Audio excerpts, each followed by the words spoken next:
Student, good afternoon. Deepawali के ऐसे के बाद आगे है पत्र लेखन। में अभी आपको 2 पत्र लेखन यहाँ करवा रही हूँ। पत्र लेखन के अंदर आपको क्या करना है, तो आपको जो यहाँ विषय दिया गया है उस विषय के ऊपर आपको पत्र लिखना है। हसमुख जोशी 27 निकुंज गांधी रोड राजकोट से श्री वर्ग शिक्षक नूतन हाई स्कूल राजकोट को 5 दिनों की छुट्टी मंजूर कराने के लिए प्रार्थना पत्र लिखता है। यहाँ उसका एड्रेस दिया गया है, तो सबसे पहले उनका एड्रेस लिखेंगे, फिर उसके शिक्षक को संबोधन करके वो पत्र लिखता है। सेवा में ऐसा लिखकर फिर श्री वर्ग शिक्षक महोदय, कक्षा वो जिस कक्षा में पढ़ता है उस कक्षा का नाम, कक्षा 8C नूतन हाई स्कूल राजकोट, और फिर जिस विषय पर उनको चिट्ठी लिखनी है उसका विषय यहाँ लिख रहा है। विषय छुट्टियाँ मंजूर कराने के लिए प्रार्थना पत्र। उसको छुट्टी चाहिए थी ना, तो उसी विषय के बारे में वो अपने प्राध्यापक के साथ, अपने शिक्षक महोदय के साथ वो बात करना चाहता है। पूज्य शर्मा जी, मेरे चचेरे भाई चंद्रकांत की शादी 28 दिसंबर को अहमदाबाद में होने वाली है। शादी के इस अवसर पर हमारा पूरा परिवार कल सुबह ही गाड़ी से अहमदाबाद जाने वाला है। लगभग 4 दिन वहाँ रहेंगे। अतः आपसे प्रार्थना है कि दिनांक 26 दिसंबर से दिनांक 30 दिसंबर तक 5 दिनों की मेरी छुट्टियाँ मंजूर करने की कृपा करें। मैं आपको विश्वास दिलाता हूँ कि स्कूल में अनुपस्थिति रहने से पढ़ाई की जो क्षति होगी उसकी पूर्ति में लौटने पर तुरंत ही कर लूँगा। कष्ट के लिए क्षमा चाहता हूँ। धन्यवाद। आपका आज्ञाकारी श्री हसमुख जोशी। तो क्या लास्ट में वो अपना नाम लिखता है और फिर वो बताता है, वो 8C में पढ़ता था ना, तो उसने अपना कक्षा का नाम लिखा है 8C और उपस्थिति क्रमांक, उनका रोल नंबर जो है वो है 13। लास्ट में वो ये डाल देता है। तो इस तरह की अगर कोई भी चिट्ठी हम अपने स्कूल में लिखते हैं तो वहाँ हमें अपना नाम और अपना रोल नंबर, अपनी कक्षा, ये सब कुछ उसमें डालना बहुत ज़रूरी है। इस तरह से हम पत्र लिख सकते हैं। अब आगे दूसरा एक पत्र है। तुम्हारी सखी राष्ट्रभाषा प्रवेश परीक्षा में प्रथम श्रेणी में विशेष योग्यता से उत्तीर्ण हुई है, उसे बधाई देते हुए पत्र लिखे। तो सबसे पहले अपना पता, फिर प्रिय सखी फाल्गुनी, सप्रेम नमस्ते।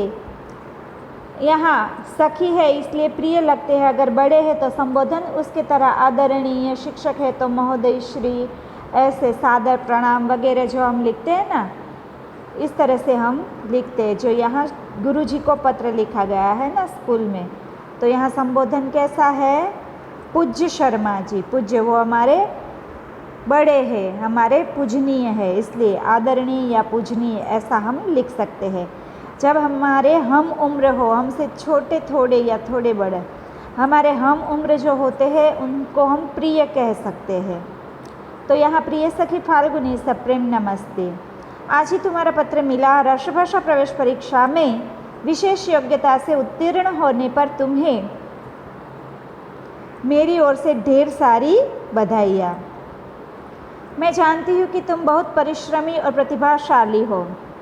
तुम्हारे लिए कोई भी परीक्षा उत्तीर्ण करना कठिन नहीं है। हिंदी के प्रति तुम्हें पहले से ही बहुत लगाव है। स्कूल में भी हिंदी में सबसे अधिक अंक हमेशा तुम्हें ही मिलते हैं।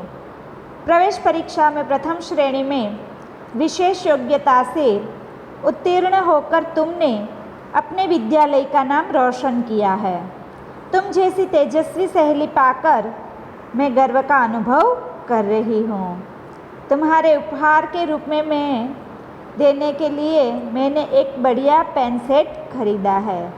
एक बार फिर बधाई के साथ तुम्हारी सखी बीना पाठक। वो अपनी सहेली को बधाई देती है और उनकी प्रशंसा करती है। वो कहती है कि उनकी सहेली पढ़ने में बहुत ही तेज़ थी, वो हमेशा अव्वल आती थी। स्कूल में भी हिंदी के अंदर उनके मार्क हमेशा सबसे ज़्यादा क्लास में आते थे और हिंदी की प्रवेश परीक्षा में वो अच्छे नंबरों से उत्तीर्ण होती है, इसलिए उनकी सहेली बीना है वो उसको बधाई देती है। ये एक बधाई पत्र है। फाल्गुनी को बीना पत्र लिखती है।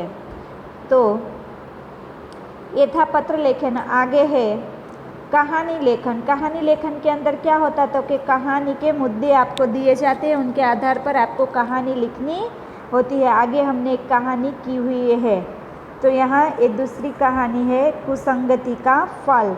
सज्जन पिता गुणवान पुत्र, बुरी संगत में फंसना, पिता को दुख, उपदेश का सार नहीं, पिता का उपदेश का असर नहीं, फिर पिता का बाजार से अच्छे आम खरीदना, साथ में एक सड़ा हुआ आम भी लाना, पुत्र को बुलाना, उन आमों के साथ सड़ा आम रखने के लिए कहना, दूसरे दिन आम खाने के लिए कहना, कई आम सड़े हुए, पुत्र पर असर, सेक। तो यहाँ ये पत्र दिया गया है। देवनगर से गोपालदास नाम के एक सज्जन रहते थे। उनका पुत्र अमित बहुत गुणवान था। पढ़ाई, खेलकूद और अन्य प्रवृत्तियों में वह हमेशा आगे रहता था। दुर्भाग्य से अमित बुरी संगत में फंस गया। पढ़ाई लिखाई के प्रति भी वह लापरवाह हो गया। पुत्र की यह दुर्दशा देखकर माता पिता बहुत चिंतित हुए। उन्होंने कई बार अमित को समझाने की कोशिश की, लेकिन उस पर कोई असर नहीं हुआ। एक दिन गोपालदास बाजार से टोकरी भर आम ले आए, साथ वे एक सड़ा आम भी लाए। उन्होंने बेटे को बुलाकर कहा, बेटा लो यह सड़ा हुआ आम भी इन आमों के बीच में रख दो, कल हम ये आम खाएंगे। पिता के कहने पर उसने अन्य आमों के बीच वह सड़ा आम भी रख दिया।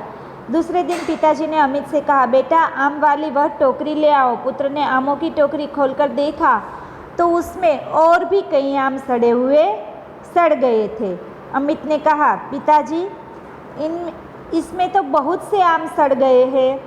गोपालदास ने कहा, हाँ बेटा देखो, एक सड़े आम की संगत से कई आम सड़ गए। फिर तू तो न जाने कितने खराब लड़कों की संगत में रहता है, क्या तेरा जीवन भी इन आमों की तरह बर्बाद नहीं हो जाएगा? पिताजी की बात सुनकर अमित की आंखें खुल गई। उसी दिन से उसने बुरे साथियों का संग छोड़ दिया।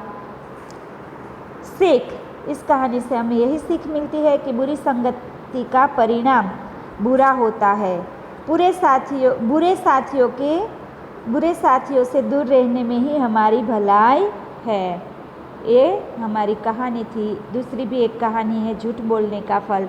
एक चरवाहा था, उस चरवाहे की झूठ बोलने की आदत थी और वो हमेशा झूठ बोलता था। तो एक बार वो चरवाहा जंगल में भी अपने बकरियां लेकर चराने जाता है, तो वो झूठ मूठ का बोलता है कि शेर आया शेर आया। सभी खेत में काम करने वाले लोग वहाँ चले आते हैं, फिर देखते हैं पर कोई शेर बेर नहीं होता, तो फिर सब लोग चले जाते हैं। फिर एक बार सचमुच में ऐसा होता है कि शेर आ जाता है और चरवाहा चिल्लाता है, पर कोई उनकी बात सुनकर आता नहीं, क्योंकि वो जानते थे कि चरवाहा झूठ बोल रहा है। और ऐसे ही चरवाहा का झूठ बोलने की वजह से उसकी भैंसों पर शेर ने हमला कर दिया और वो मार कर वहाँ से खाकर चला जाता है। और फिर उनको पछतावा होता है कि खाम खा के उसके पशु का नुकसान हो जाता है। तो ये हमारी कहानी है। इसका सार यही है कि झूठ कभी बोलना नहीं चाहिए। झूठ बोलना बुरी बात होती है। झूठ बोलने का परिणाम हमेशा बुरा ही आता है, कभी अच्छा नहीं मिलता। Thank you student. आज का हमारा वीडियो यहीं तक रहेगा।